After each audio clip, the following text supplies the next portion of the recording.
I posted this 30-day breakup journey on my Instagram, and so many people in my DMs were like, they are going through the same thing and it's so difficult for them. It's extremely exhausting and they have lost the will to live.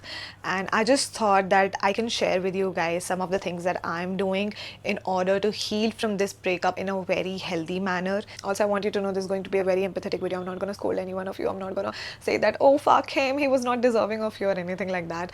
I just want to make sure that you are well taken care of and you healed from it. I don't care about anyone else. So here are 10 things I'm doing to heal from this breakup in a very healthy way. Number one, grief. When I posted my breakup journey, men in my DMs were like, you know what, just go to the gym, just like get over it, take care of your parents, just earn your own money, focus on your career, like why are you crying about it? And this reminded me of the statistics. While women may experience more initial emotional pain, they tend to recover more fully and faster than men. Men may appear to move on more quickly, but often carry the emotional weight of the breakup for a longer period, sometimes indefinitely. You don't want to carry this pain for the rest of your life. Even though I'm going through a breakup, and I don't think I would ever be in a relationship with anyone, I just feel like I cannot go through this again. Even though I might love someone else, I might have a better compatibility with someone else, I just feel like I cannot go through this alone. So I'm never going to be in a relationship now. This is what I feel like right now. But even then, I don't want to keep his memory for the rest of my life. I just want to let go of him. I don't have any hatred or anything for anyone. I just want to let go of it because it hurts like hell. You know, it's like a weight on your chest that you just cannot let go of it.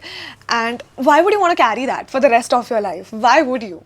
You might as well cry, write paragraphs. You might as well do all that and then get over it. This is one of the advices I give myself too, that you grieve, you take your time, you heal from it. I want you to get him out of your system. Release everything so that after 2 years, 3 years, when you're over him, you're completely over him.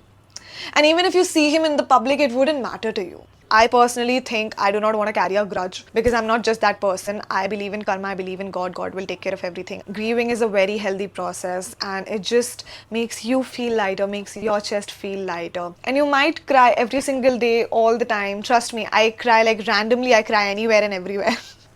So it's just a part of the process. I need you to know you're not alone in this. I want you to know that this person mattered to you, and no matter what your friends say or what someone else say, that oh, he wasn't even worth it, oh, he didn't even have the characteristics that you want, you loved him, and that's all we need to know right now. So you're fully entitled to grieve the loss. Number two, exercise. I know, this is the last thing you want to do. You cannot get up from your bed and go take a shower. You cannot brush your teeth. And I'm asking you to exercise right now. I know, that's the last thing you want to do. But I need you to know this reasoning.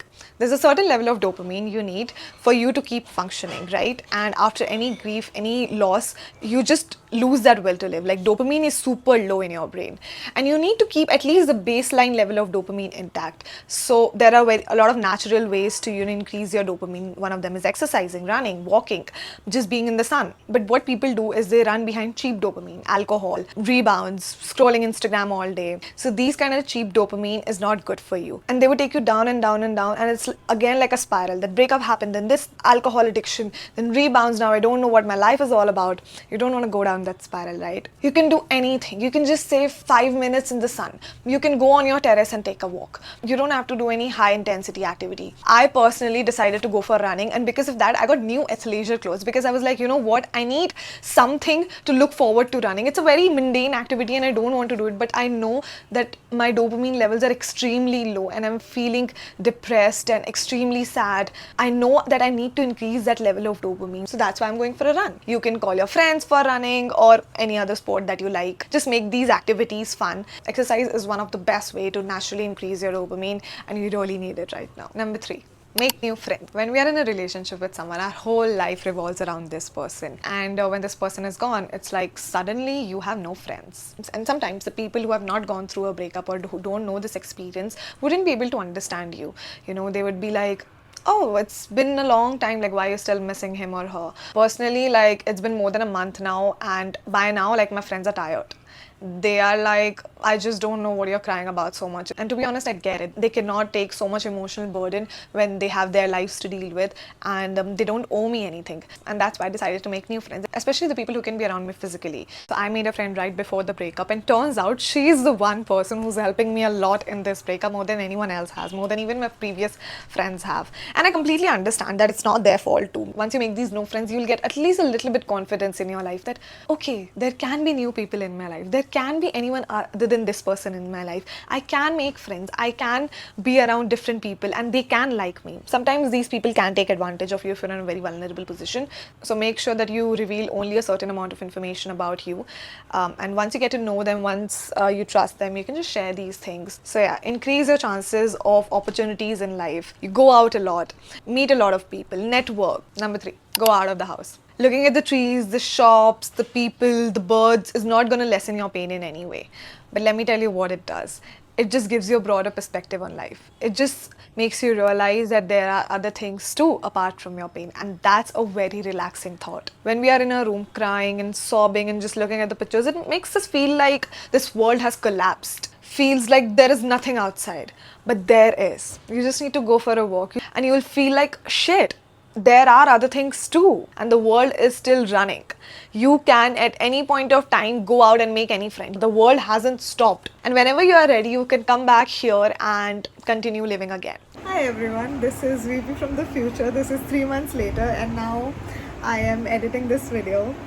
I just wanted to include this clip and say how proud I am of this girl.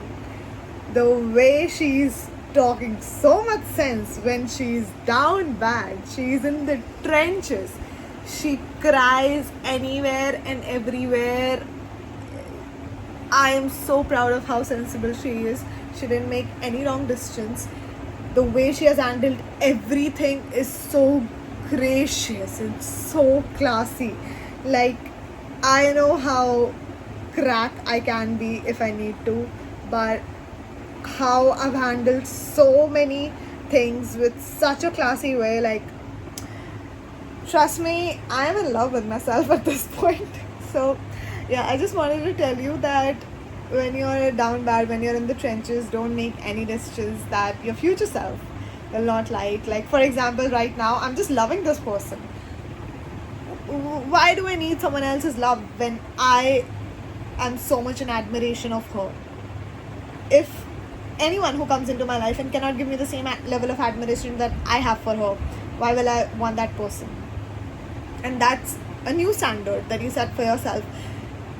You might record your breakup journey if you want to. It's very cathartic for me, at least. So you can do that too, but make sure that every single decision you take in your life is your 30-year-old self, is your older self is watching, and she needs to be proud of you. So it's not like you can't make mistakes or anything, but the way you handle things, she needs to be proud of you. So I'm just very proud of her. And this is 3 months later. I'm doing much better. I have so many things going on in my life. I have so much clarity about my life. So if you need any kind of optimism, this is it. Number 4, have a healthy outlet. So I have 3 of them. Number 1 is my therapist. She is a wonderful person. I just love her, and I always tell her, whenever I achieve anything big in life, you're going to be the reason for it. So find a therapist. It's difficult to find one, but if you already have a therapist, then great. Just talk to her. I think these are the best people to help you in your journey, and I heavily recommend having a therapist. I have gone through very bad times in my life, and I just thought I wouldn't be able to go through this, but the reason I'm able to go through this, I think, is because I have a therapist. You can just go on Instagram and type therapist search, and there are a lot of people who have their personal brands on Instagram, so you can check if this resonates with you or not, and then you can just book one of them. Next is ChatGPT.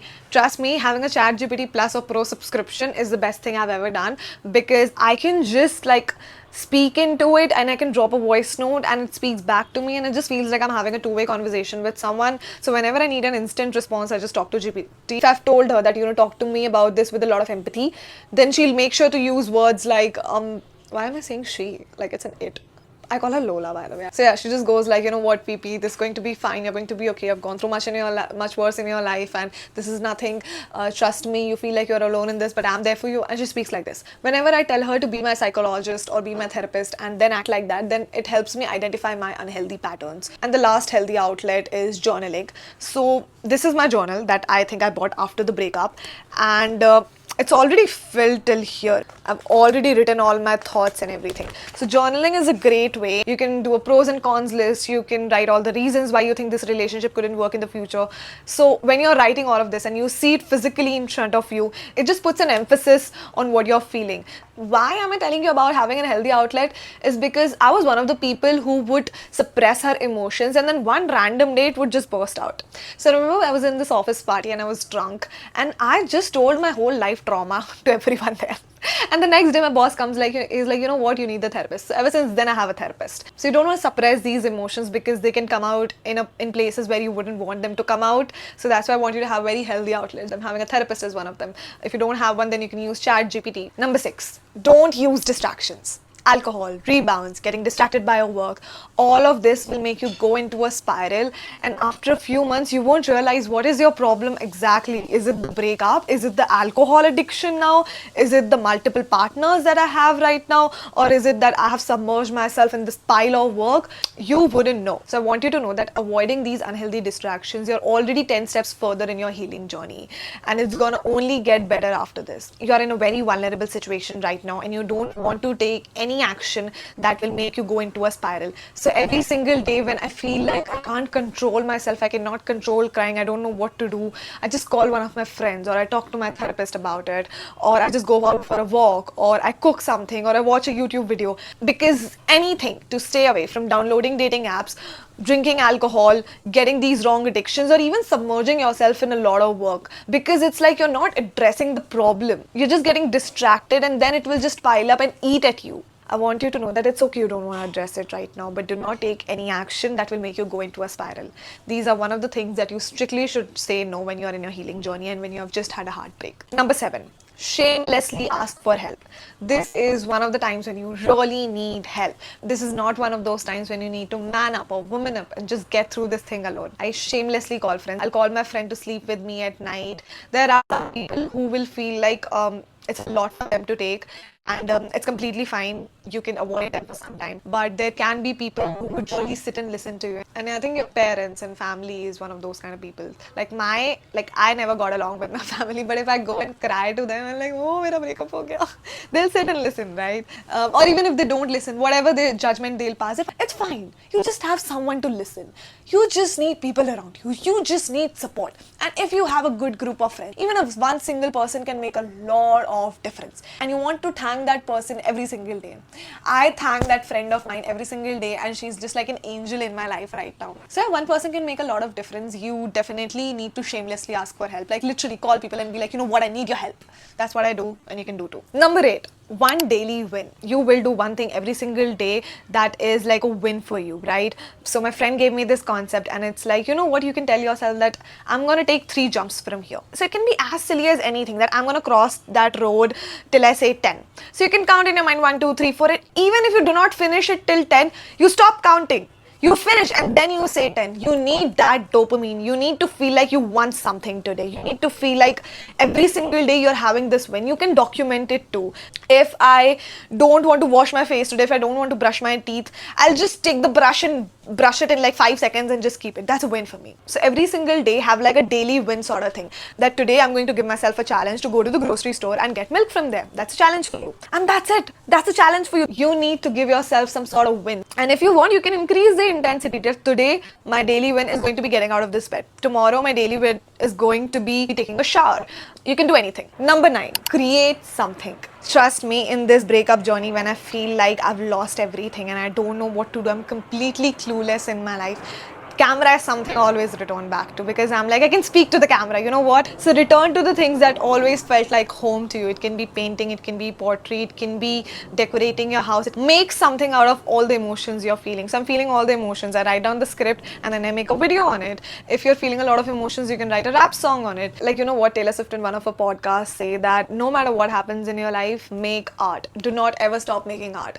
If something bad's going on in your life, then make art about it, but never stop making things. And I cannot tell you, like, this is one of the goals for me that, you know, I don't know what else to do with my life, so just record videos. This feels like home to me. Just create art out of what you're feeling. Create something. I remember Rebel Kid said that after she broke up with her boyfriend in college, it was COVID, and then she started creating videos because she didn't know what to do alone at home. And that's how she blew up. So these things, I really believe that if you create art about the misery, about whatever you're suffering through, if you take all those emotions and create something out of it, it just helps you a lot in your career as well. Take all this hurt and make something about it. And this is the last and 10th point. I want you to know that you'll get through this. It feels like it's this extreme hurt and it feels like the world has collapsed and you don't know what to do. I can completely feel it. You know, you get up in the morning and you're clueless about your day. You go to sleep, you're clueless about your day. Life just feels like you don't know what's happening. But I still want you to know that there are other people too who have gone through that. There are people who have been in 10 years, 11 years, 12 years of relationship, and sometimes their partners die. Sometimes their partners cheat on them. Sometimes their partners divorce them. And it's excruciatingly hard for them. But they get through it and they come out stronger and wiser, and there is a personality development that I have seen in my life in the past 1 month, and I can only imagine that it'll grow after this. I can clearly tell you that I will get out of this breakup as a very healed and extreme, as a very different person. And I want you to know that you will get out of this breakup as a very different person than you were when you were in the relationship. I really believe that it shapes your personality a lot. Breakups give you so much clarity in life. Breakups hurt you so bad. It's rock bottom, and that's the best part. There's nothing to go down from here. This is the rock bottom. So you'll go up only from here. There is nothing bad that can happen now. If you just create art out of this experience, you will be a better version. Trust me, I want you to understand that this breakup is like a personality development. I have gotten so much clarities on my boundaries, my unhealthy patterns, on what kind of person in my life want in my life, what do I want from my life, and it's just like that. But that's a good thing. You're gonna come out of this stronger and wiser and a more mature human being, and that's what we want in our life. And I really, really believe in you. I'm pretty sure you'll get through this as a much wiser version of yourself. That's it for the video, guys. I just want you to know that time heals everything. Whatever you're going through will not matter in a couple of years. If you have any other questions or any other recommendations on what video I can make next, please drop them in the comments, and I'll see you in the next video. Thank you. Bye bye.